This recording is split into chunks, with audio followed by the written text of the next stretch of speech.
Hi everyone. So we lost a little bit of lecture time for snow day. So I'm going to cover upper GI medications as well as the GI system signs and symptoms and lower GI meds in this voiceover of your PowerPoint. The upper GI medications is found towards the end of your upper GI content handout, the last couple slides. So we're going to cover antacids, H2 receptor antagonists, proton pump inhibitors, mucosal barrier fortifiers. And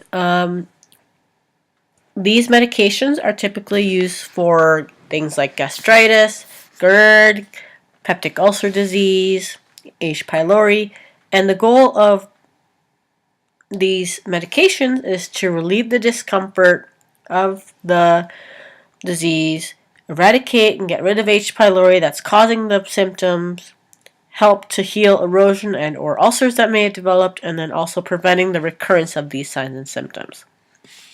So beginning with antacids, they buffer, neutralize, or absorb hydrochloric acid in the stomach. Therefore, it can then increase the pH of your gastric contents by deactivating pepsin. And there are basically three forms of antacids: aluminum-based, aluminum carbonate or amphigel, magnesium-based, magnesium hydroxide or milk of mag, and calcium-based. Everyone knows Tums or calcium carbonate. And many antacids are a combination of these agents. So we need to teach our patients, especially if they're getting them over the counter, that they need to read the labels.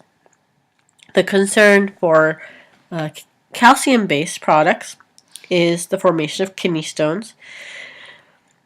It can also cause constipation. Aluminum-based antacids also can cause constipation. Magnesium-based products can cause the opposite, diarrhea. And they also have to be used cautiously with renal patients that have a problem with excreting that magnesium.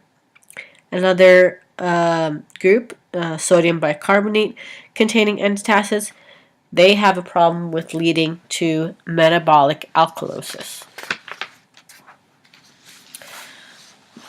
So we want to give antacids 1 to 3 hours after meals and at bedtime, best given an hour before or 2 hours after other medications, because if antacids are taken before meals, they only last about 30 minutes. But if they're taken after meals, their duration can last up to 3 hours. So we want that longer duration. We want to make sure that we are shaking the liquid preparations before administrations, and they are found to be a little bit more effective than the tablets or chewables. They can affect the absorption and action of other medications, so that's why we space them out. And for magnesium-based compounds, we want to observe for diarrhea. And for aluminum-based compounds, we want to observe for constipation. And again, reinforcing that magnesium preparations are not ideal for heart failure or renal patients because magnesium can't be excreted by the poorly functioning kidneys, and it can cause toxicity. And in heart failure, that inadequate renal perfusion that comes from it decreases the ability of your kidneys to excrete the magnesium. But what can we give renal patients? Aluminum hydroxide. They're actually beneficial for renal patients because the aluminum binds with phosphates in the GI tract. Then H2 antagonists or histamine blockers.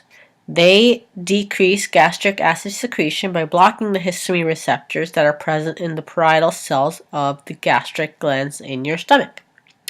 The histamine is found in the mucosal cells of the GI tract that then activates the histamine receptors to increase gastric acid secretion. So by blocking that, we are able to block the parietal cells of the gastric glands in the stomach and prevent those parietal cells from producing hydrogen ions and hydrochloric acid. And H2 antagonists are very effective. They can block close to about 90% of all acid secretion. Examples, okay, they typically end in INE. Okay, ranitidine, famotidine are your common ones you see. And they're typically given at bedtime. and they need to be used for about 4 to 6 weeks and can be in combination with other therapy. Another common one is your proton pump inhibitors, or PPIs. They are the drug of choice for acid-related disorders. They work by suppressing the hydrogen potassium ATP pump, or ATPase enzyme system, that work to produce gastric acid. So again, by preventing the hydrogen potassium ATP pump, you're going to prevent that movement of hydrogen out of the parietal cells and blocking that gastric acid secretion. Okay. It can be used for peptic ulcer disease, heartburn, H. pylori, and that common drug regimen for H. pylori is that PPI triple therapy that you might have heard of. So the PPI triple therapy comprises of a PPI, let's say Prevacid, and then 2 different antibiotics, whether it's clarithromycin and amoxicillin, or another common one is metronidazole and tetracycline, for about 10 to 14 days. We also want to remember that we like to give them 30 minutes before the first main meal of the day. I'm going to say that again. We want to give proton pump inhibitors about 30 minutes before the main meal of the day. That is because a proton pump is activated by the presence of food. So we want the drug to have a chance to work before the patient eats. We don't want to crush capsules, and we want to monitor for hepatic impairment. We want to make sure there's no drug interactions, especially with the IV form, because it can precipitate easily, not compatible with other medications. Things like pantoprazole, esomeprazole. Okay. We want to check for drug interactions. And some other FYIs, PPIs can be associated with a higher risk for C. diff diarrhea, which can then trigger more serious intestinal problems, and that is due to the pH changes that occur. That can lead to absorption issues, bacterial overgrowth. Overuse of PPIs can also lead to osteoporotic-related fractures, and PPIs can also reduce effectiveness of certain antiplatelets. And the last class of upper GI meds that we're going to talk about is mucosal barrier fortifiers. Carafate or sucralfate form complexes with proteins at the base of a peptic ulcer. So it essentially forms a protective coat that prevents further digestive action on both acid and pepsin. So it doesn't actually inhibit acid secretion, but it helps decrease injury from the pepsin and bile acid. So it makes that protective coat. We want to give on an empty stomach, an hour before, 2 hours after meals, and at bedtime. Okay, but we don't want to give them with other antacids or other drugs usually. And a note about Pepto-Bismol or bismuth subsalicylate. Okay, salicylate is in the word. So we don't want patients to take aspirin along with Pepto-Bismol because it's also a salicylate, so it can lead to salicylate overdose. Okay, and Pepto-Bismol can also inhibit H. pylori from binding to the mucosal lining, so that helps with H. pylori as well. Again, emphasizing don't take aspirin with it, and then letting our patients know that their stools may become black. And then moving on to lower GI symptoms and medications, we're going to look at some nursing assessment and interventions for common digestive problems, and then compare and contrast the different types of antiemetics, antidiarrheals, and laxatives. Okay. So vomiting, belching, flatus, diarrhea, constipation. Here we go. Starting off with vomiting. Okay, you have a vomiting center that's located in the medulla oblongata of your brain. You also have a chemoreceptor trigger zone, or CTZ. You have various receptors, okay, serotonin, dopamine, opiates. A lot of different causes for vomiting. Could be ulcers, can be obstruction, something can be wrong with your liver or gallbladder.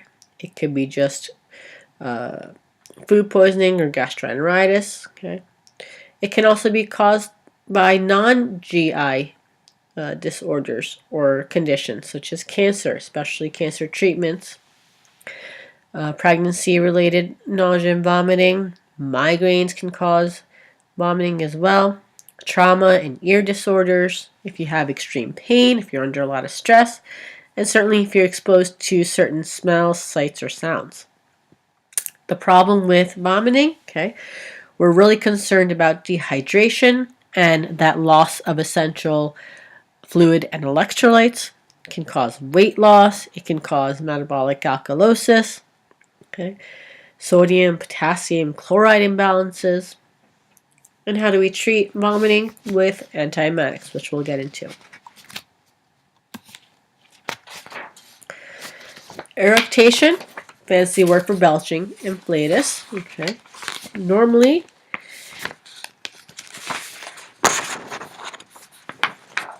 there is some gas in the GI tract, and this gas is decreased or eliminated by absorption into the vascular system or expulsion through the mouth, or belching, or the other way around, through flatus. Many things can cause belching or flatus. Okay, aspiration of atmospheric air. It can also be caused by eating too quickly. Things such as hard candy, chewing gum, cigarettes, sipping liquids from a straw, stress. The bloating, fullness, and discomfort can also be caused from factors other than excessive gas. Can be caused by decreased GI motility, can be caused by increased pain with intestinal distension. And one point in regards to odor, most intestinal gases don't have a detectable odor. The unpleasant odor is from the formation of hydrogen sulfate and mercaptan from sulfur-containing substances found in certain foods. So, you can try to avoid belching and flatus by avoiding certain foods, such as milk and dairy products, wheat, gas-forming foods such as beans, cabbage, corn. Okay. And we typically treat eructation and flatus with medications that increase GI motility, such as Reglan or metoclopramide. So they can be beneficial in these symptoms.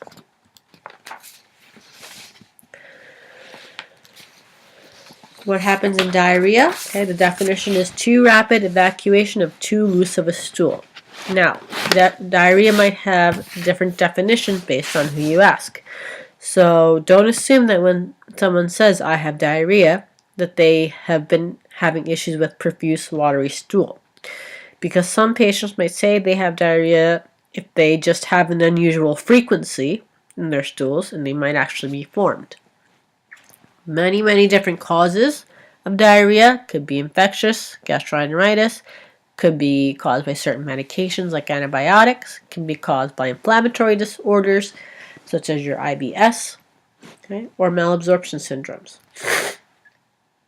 We really don't want to treat with antidiarrheals unless we know the cause. Okay, we don't want to treat infectious causes with antidiarrheals because we want them to keep eliminating the infectious source.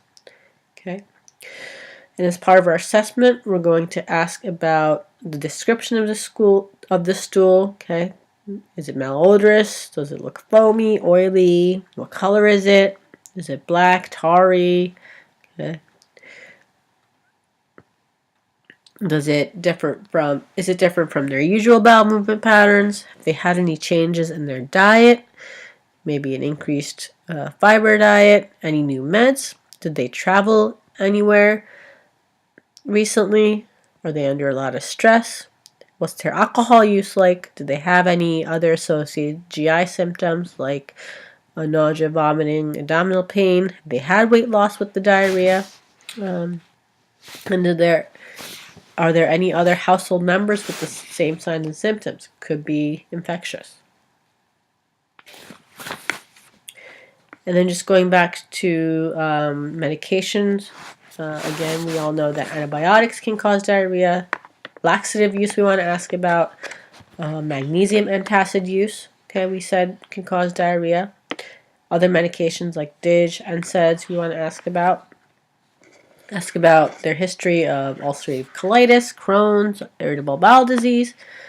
Okay, any other issues with malabsorption like lactose intolerance as well.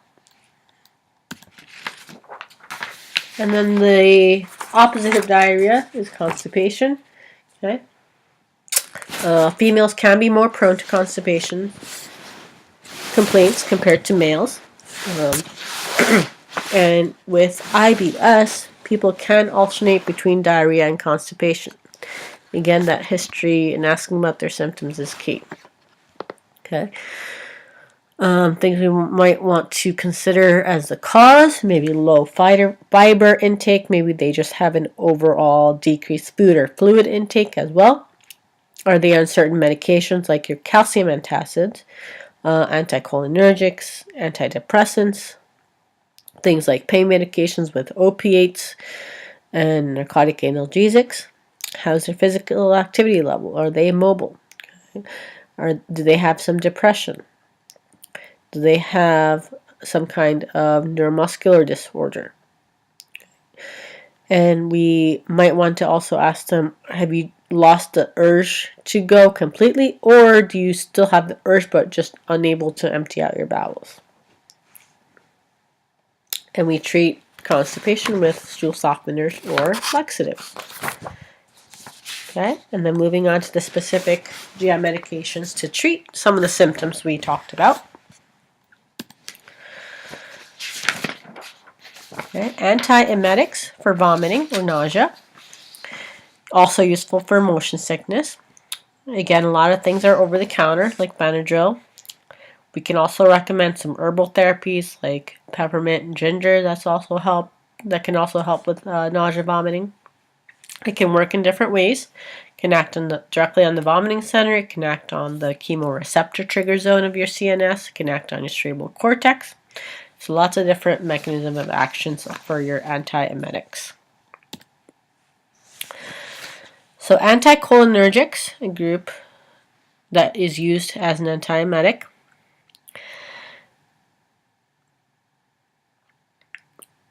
They help to depress the vestibular apparatus by blocking acetylcholine. They're typically used to prevent motion sickness.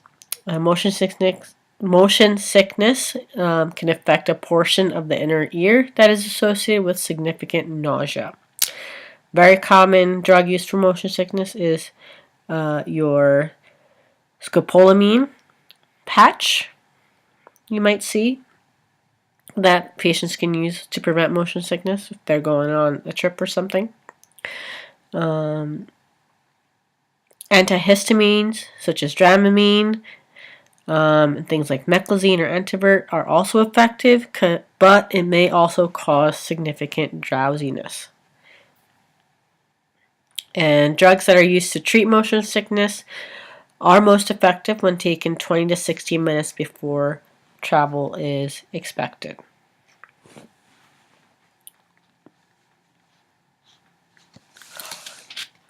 And the picture you see here is your transdermal scopolamine patch or transderm scup.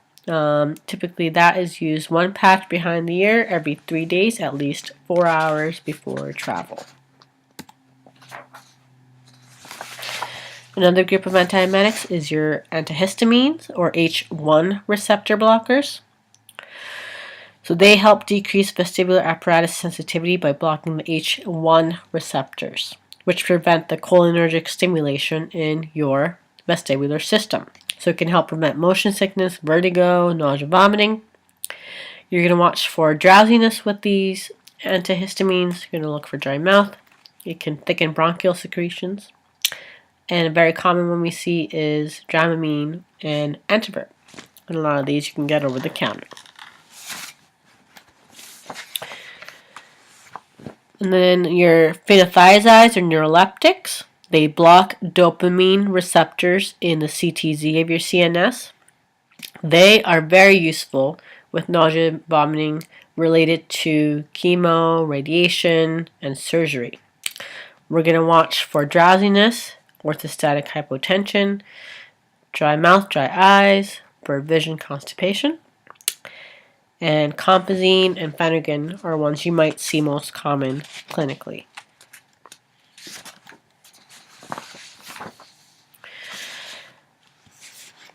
Your prokinetic antiemetics or your central dopamine receptor antagonists, they stimulate peristalsis in the GI tract and block dopamine in the CNS.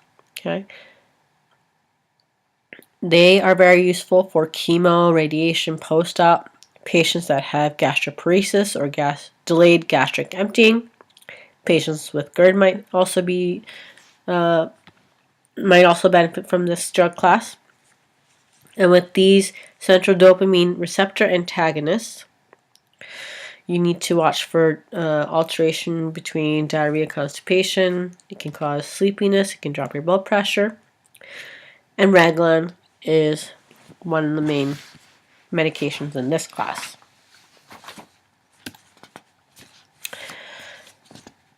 Your serotonin blockers, 5-HT3 receptor antagonists. It is a relatively new class of antiemetics used to prevent nausea and vomiting associated with chemo, radiation, post-op.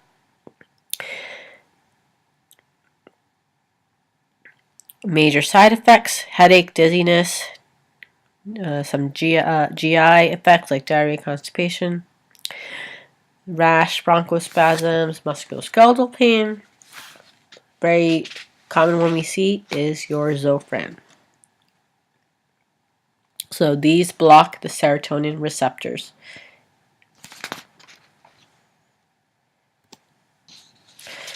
We also might use corticosteroids to help control nausea and vomiting. Not exactly sure why it works to help with that symptom. Possibly affects the CNS. Possibly inhibits synthesis of prostaglandins, which help with the pain, and that helps prevent the nausea and vomiting. It can be used alone or in combination with other antiemetics. We typically use dexamethasone or Decadron and methylprednisolone. Okay. They're typically reserved for acute cases due to the possibility of serious adverse effects.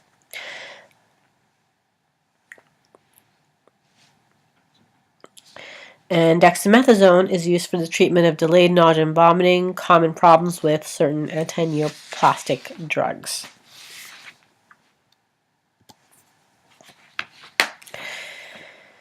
And a word about antidiarrheals. We really don't want to use them until we know the cause of the diarrhea. If you have someone with diarrhea longer than 3 days, they recommend a diagnostic workup. They're really assessing your electrolytes because you're at risk for fluid volume deficit, electrolyte imbalances. You might want to get a stool culture to determine the infectious cause, look at their medication history. And the pharmacological therapy for diarrhea depends on the severity of the condition and any identifiable etiologic factors. If the cause is infectious, then an antibiotic or antiparasitic is indicated. If it's an inflammatory cause, then we give an anti-inflammatory. If the cause is an adverse reaction to the effect of other medications, then we might want to consider discontinuing the drug, lowering the dose, or substituting the medication to something else, like if it's antibiotic-related side effect. So with antidiarrheals, okay, we want to make sure that we know the cause.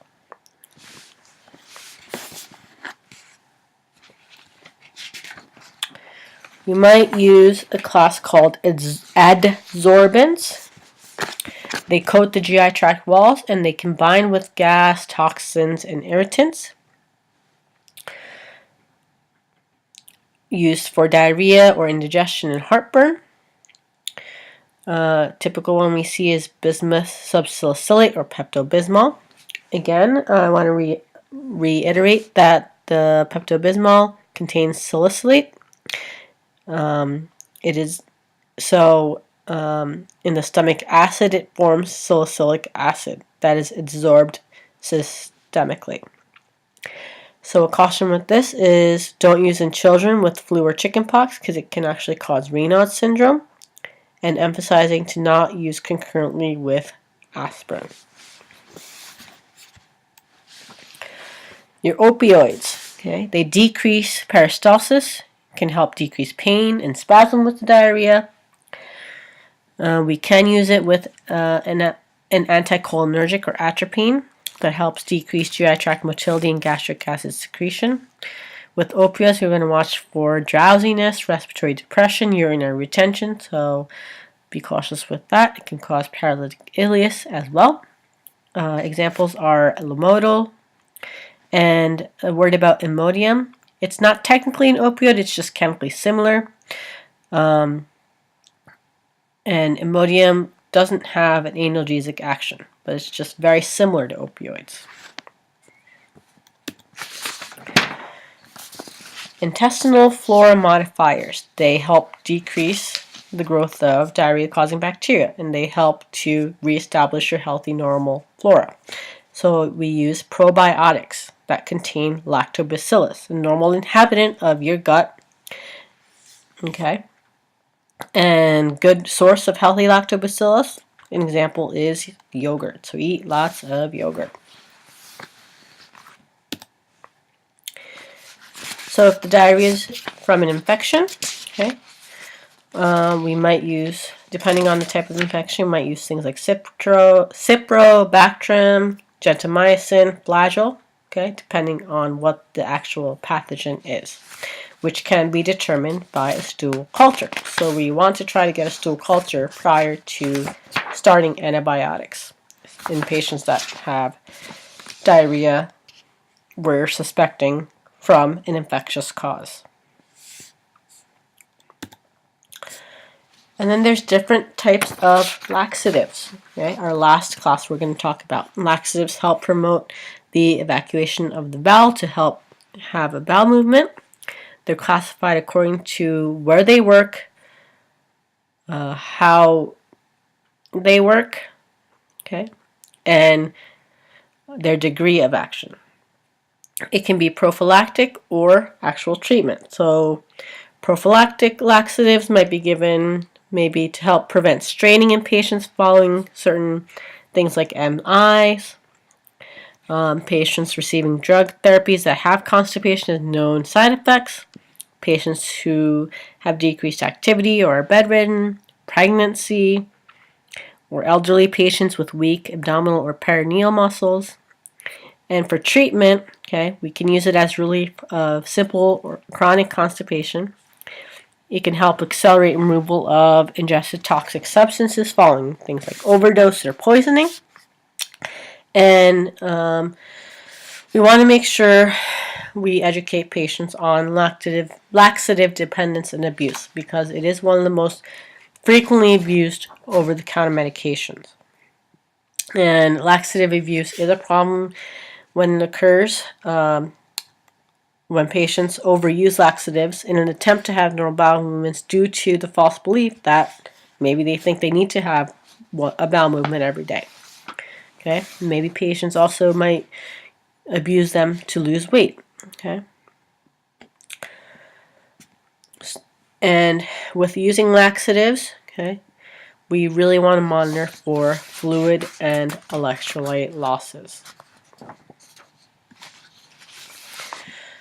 Your stimulant laxatives, it's in the name, it stimulates peristalsis. It stimulates the nerves that innervate the intestines, causing peristalsis. So you see in the picture here, the arrows, it helps move things along. Stimulant laxatives, they work very quickly. Okay, they work within 6 to 8 hours, and these are often used for bowel prep prior to things like colonoscopies, in combination with other enemas or other laxatives. One cautions to patients that they can really cause abdominal cramping and fluid electrolyte losses. Example we give patients is bisacodyl or Dulcolax. Bulk forming laxatives, they help absorb water into the actual stool, causing it to swell and adding size to the actual fecal matter, and that then helps promote peristalsis. They work a little bit slower than your stimulants. It can take about 24 to 48 hours. They're very good for chronic constipation. We might use things like Metamucil or Citrusol in patients that have chronic constipation, and we want to make sure they take it with plenty of water. Your saline and osmotic laxatives, they help retain water in the intestines that then help induce peristalsis. They really work fast, within 1 to 6 hours, so they're also used for bowel cleanse for testing like colonoscopy. So your stimulant laxatives and your saline and osmotic laxatives, they're very quick. They work very quickly. Things like Miralax, Golightly, and your Fleet enemas. And then your stool softeners, they're technically not laxatives per se, but your stool softeners help lower the surface tension of the stool by allowing more water and fat to be absorbed. They work within 24 to 48 hours, so a little bit slower. They're also helpful for preventative, to help prevent straining. A lot of patients that we deal with are on Colace in the hospital.